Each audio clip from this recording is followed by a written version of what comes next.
Last time on Suikoden, unfortunately, Odessa Silverberg was killed defending a child in the Liberation HQ. However, we managed to convince her brother Matthew to join us, and he suggested we go and find ourselves a base, and we're going to be doing that. So, we've got a slasher rabbit recolor, but we also have the Beast Commander, who is a unique enemy. She actually coordinates monster-type units such as these killer rabbits here.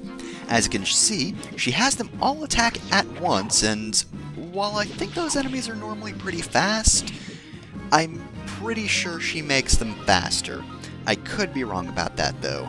But yeah, if you find monster units with a Beast Commander, you should aim for her first, just because she can actually have them do a pretty good amount of damage to you.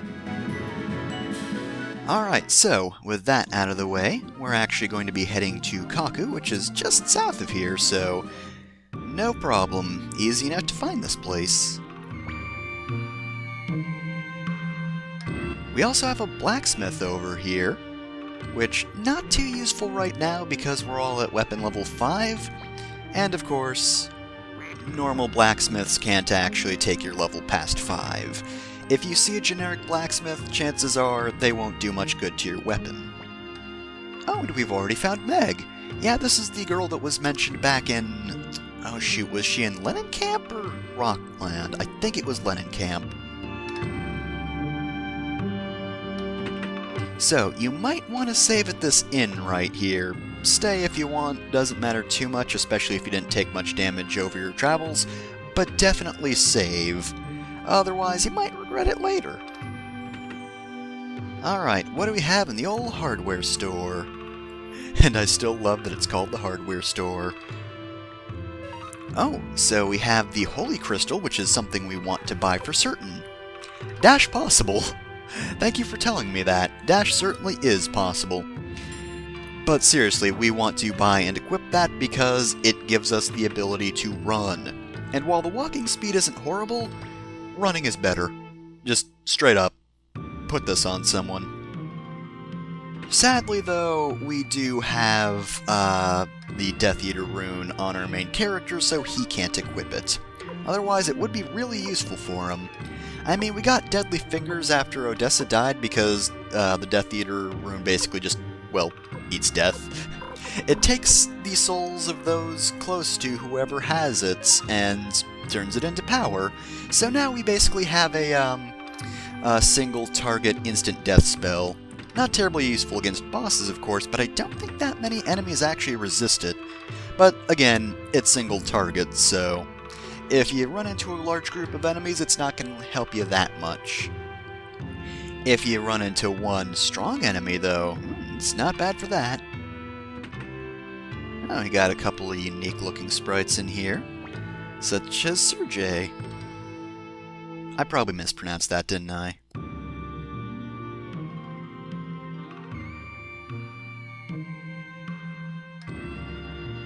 Well, I want to know what it is. An elevator? A thing that elevates me? What a dreamer. I bet he didn't even make it. He's just got his head in the clouds. Elevators, honestly. Victor, I think... Gremio? You sure you have the right person there, lady? Oh, a debt collector, lovely. Just what we need. Just judging by the conversation, I would say no.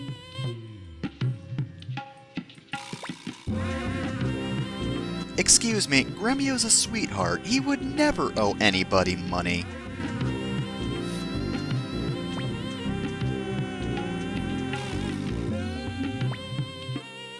She's clearly got the wrong guy. This is just a misunderstanding.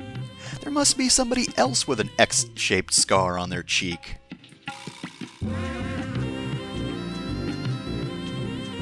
Oh yeah! Remember the item shop in Gregminster? How that one dude was like, oh, hey, Gremio, I'll collect the bill for that feast later. We never did get around to that, did we? And of course, while we did stay at the inn, Marie probably would have been fine with that, but she kinda got kicked out, so... Ooh, oh, with that many exclamation points, ooh. That's not good.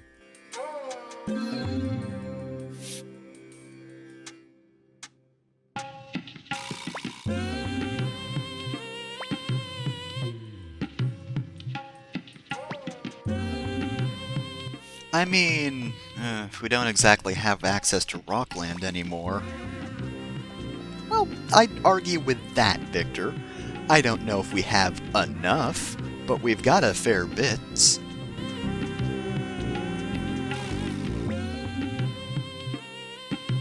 Victor would never do such a thing. He's never tricked anyone before in his entire life.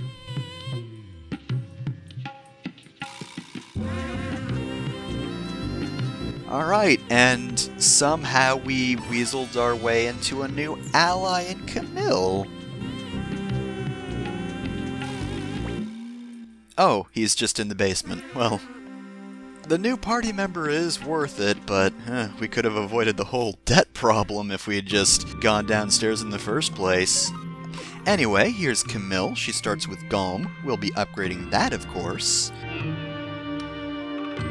And she doesn't start with any sort of runes, and her armor kinda sucks, so we'll be fixing that too.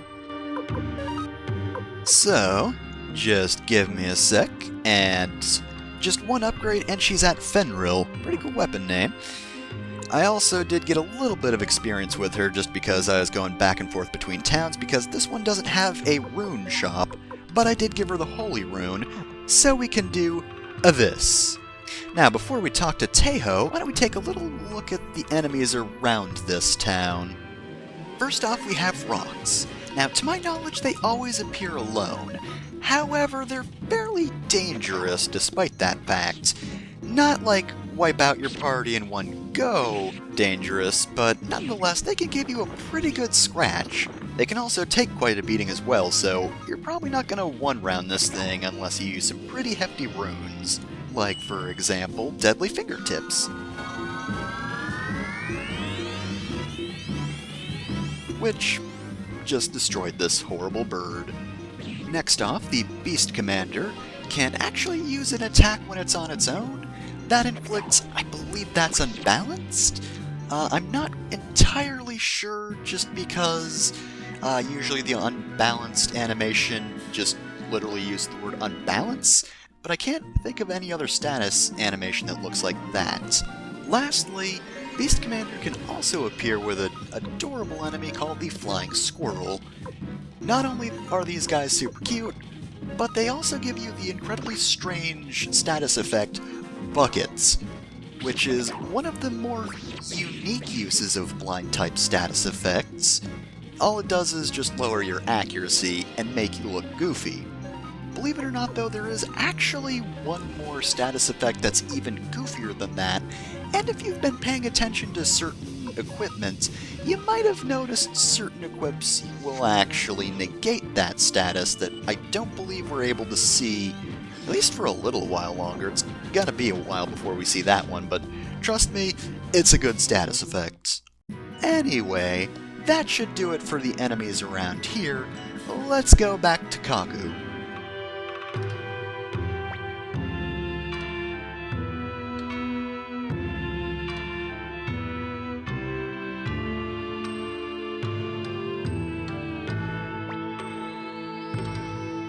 Negotiations are going excellent so far.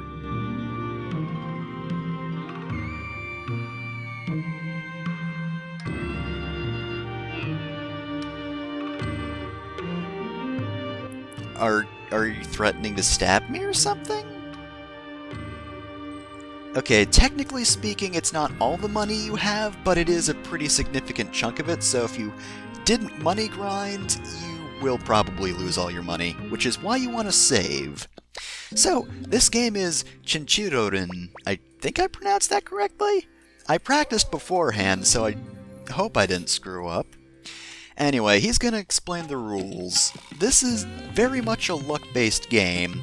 However, it's also one of my favorites for money grinding because, perhaps you could save scum it. Wink.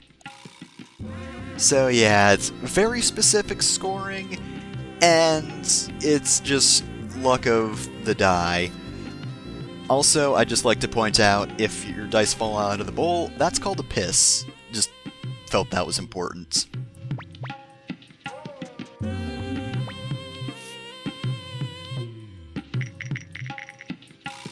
So, we have 1 dice roll, 2 dice rolls, and oh, a 3rd, and he still hasn't gotten anything, meaning provided I get something that's not bad, I just auto-win.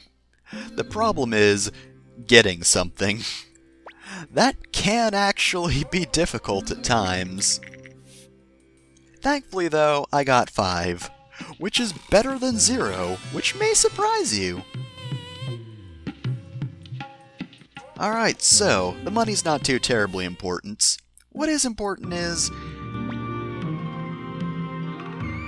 now we have someone to get us to Torin Castle.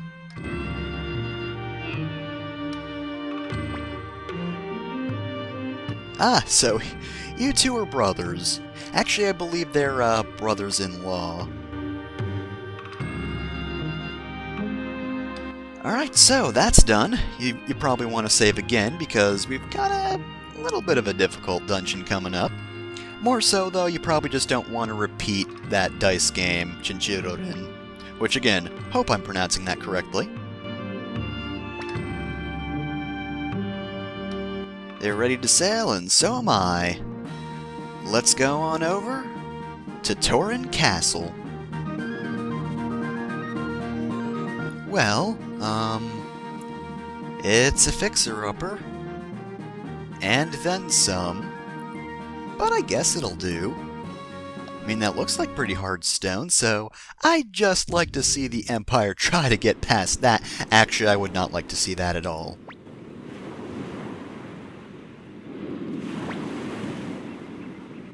Who told her there's a treasure here? Oh, I should have figured. Oh, okay, somebody's excited. Okay, so the man who didn't want to sail here in the first place, upon realizing that there are a ton of monsters in this place, is A-okay with joining us. Well, that does mean we do have a full party of 6 characters, so let's check out Taiho real quick. He starts with a Satsuki, needs 2 level ups to reach the best weapon level he can get thus far. And, of course, his equipment sucks, as per usual. And he has no rune. We, of course, are changing that. I gave him 2 of the water rune pieces, which maybe isn't the best idea, but we'll see what those do in a moment. Gave him better equipment. Not really sure what to give him per se, but I gave him stuff. And he kind of sucks with runes, but he has 1 use of his healing magic. Now you might be thinking, why don't I just give that to Cleo? Since, you know, she is so good with magic, wouldn't it be better if she had the healing rune? No, actually. In the long run, no, that is not a good idea.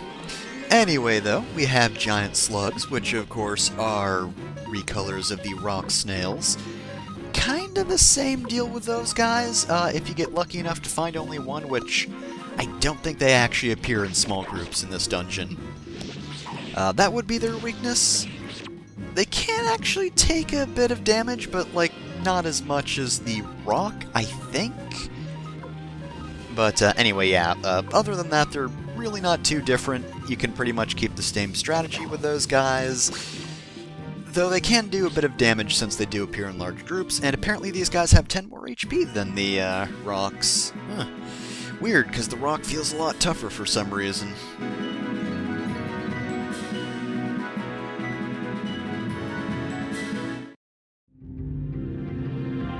Those guys are kind of middle of the road in terms of what you see in this dungeon for enemies. Toe shoes, absolutely keep these. We actually need these in the long run, but they're actually a really good bit of armor. Meaning they should go to our main character. I did give Mir Odessa's cape, Just because, you know, I figured I should have it on Mir even though he doesn't wear a cape. He has it equipped. Anyway, alright, so, Ghost Armor. Aim for Ghost Armor because Ghost Armor is actually extremely tough. There is one thing that is particularly dangerous about these guys, and it's not just their high HP. Wait, no, Victor attacks first. Huh. Okay, so yeah, they are pretty slow, but they have a multi-attack. I don't even think they appear solo in this dungeon. At least I didn't see that, but yeah, they team up with other enemies, and they themselves are able to attack 3 times over, so they're actually pretty tough. And as you might have noticed, even attacking with Victor's clone rune didn't take it out in one go, so yeah, do be wary of these guys, because they take a fair bit to take down, and they're pretty tough. So yeah, keep that in mind. Of course, by this point, provided you haven't been using them too heavily, you should have a fair few medicines. I know I definitely do. I am very close to having a full inventory, even though I did just get 2 characters. Ah well, that's how it goes sometimes, especially when you don't have anywhere to put your excess items. Alright, so as for the Caves of Torin Castle themselves, they're an okay dungeon. I certainly like how this cave looks more than the previous one, and, you know, the little lakes here and there were alright. Little bodies of water, those look cool, but otherwise it's fairly straightforward, and otherwise not too much to note. Honestly, dungeons in Suikoden are pretty much always straightforward, which, I don't know, I think I already discussed this, but I don't care for it that much. It's not a maze, but also I would kind of prefer something that feels, you know, a little more interesting. I get that in older RPGs that was harder to do, you know, limits to tile sets or whatever have you. And I know every game can't be Persona 5, which, you know, I haven't played that game myself, but I've, you know, seen the first dungeon, and it looks pretty cool. At the very least, I like the spirit of it. And yeah, enemy marksmanship down, that's a rune that allows you to lower enemy accuracy. Oh, hey, it's the weakest enemy in the dungeon. These are Owains. They suck, and I don't know why they're here. Their attack fucking sucks, look at that! One missed mirror, and the other did 3 damage. Well, I guess since I neglected to mention it before, since most of our characters are medium range, 4 out of the 6, you can pretty much put Camille and Taiho wherever you want. I definitely would not recommend Taiho for the front row, and Camille is an okay front row character. Not, like, fantastic, especially now because she doesn't have as many levels on us. But she's not bad in the front, especially once you get her some better armor and level her up a bit. We got the Wind Rune back there, which is an attacking rune, but it also has a healing spell as well, I believe? Once you get into the castle proper, you won't find any enemy encounters, so you might want to go back and save and maybe fight a few things if you don't feel you're prepared, because, you know, we might have heard a few things about some sort of dragon, and, well, the whole empty castle thing doesn't really fill me with confidence.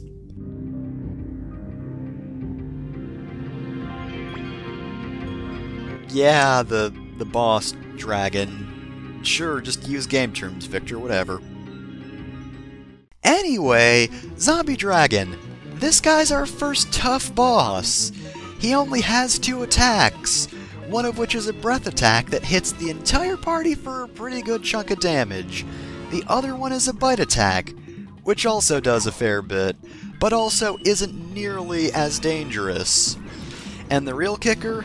This guy's got a ton of HP.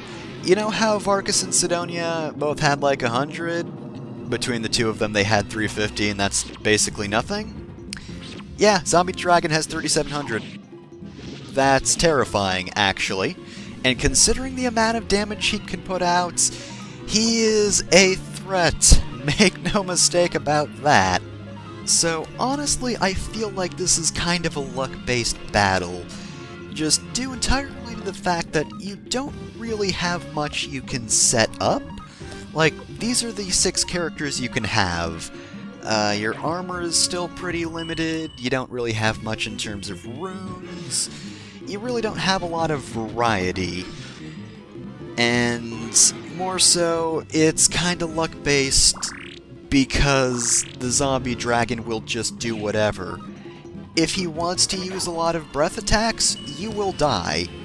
I definitely had to redo this battle a few times, because he'd just use his breath attack like every other turn, and there's just no way you can catch up with that damage output.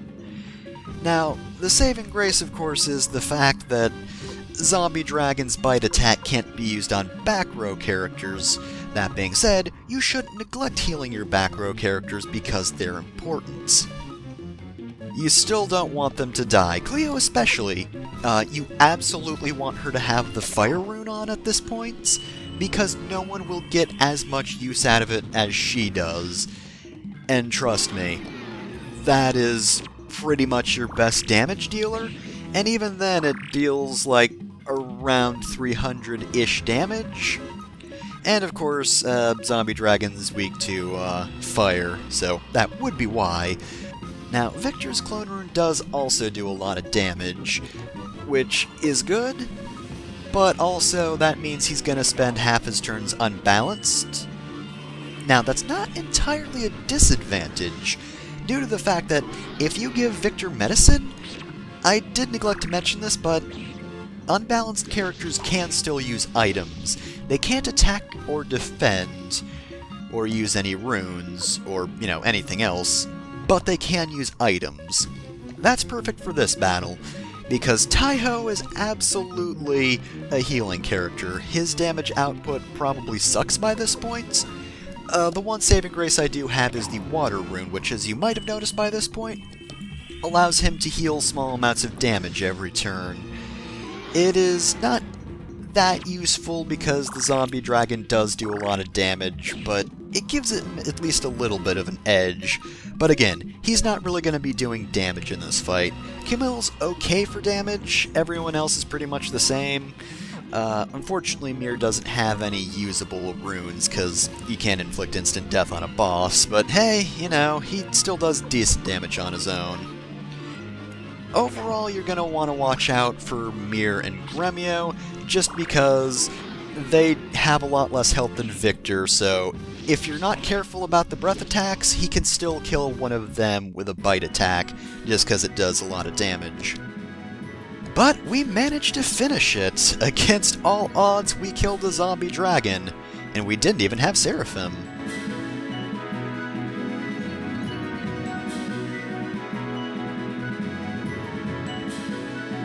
Got a lightning crystal as well.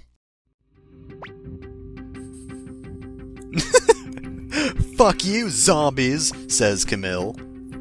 So yeah, we took care of the zombie dragon that was guarding this castle. And now the fog's just instantly gone. That's impressive.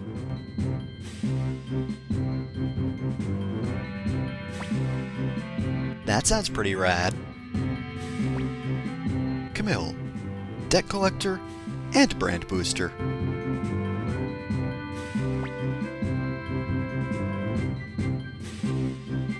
Alright, so, nobody suggested any names, and the winner of the poll was to just go with the default Tauren Castle. Dragon Castle got a vote, but yeah, neither of the others did. For some reason, nobody wanted to call this place White Castle, and I don't know why.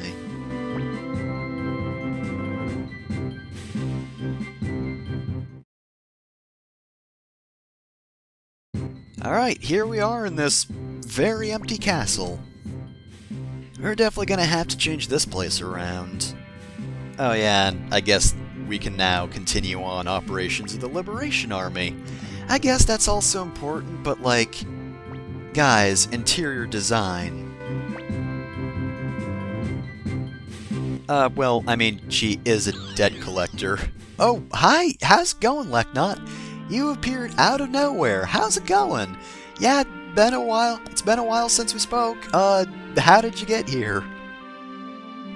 She just teleported in. She felt like it. Also, she's handing us the stone tablet somehow. I don't know how, because that thing's actually gigantic. I love that we just get this castle, and then instantly, okay, here I am, it's me, Leknot. Remember me? Hi, here's a stone tablet, and go recruit some people. Oh, and it's Luke. Yeah, I remember that time you tried to kill me, Luke. Real nice of you. But he is joining us this time. Thanks, Leknot. I'm sure you'll enjoy your peace and quiet. Actually, to be fair, Luke can be kind of troublesome, but he's mostly a loner when he's not trying to kill us with a golem.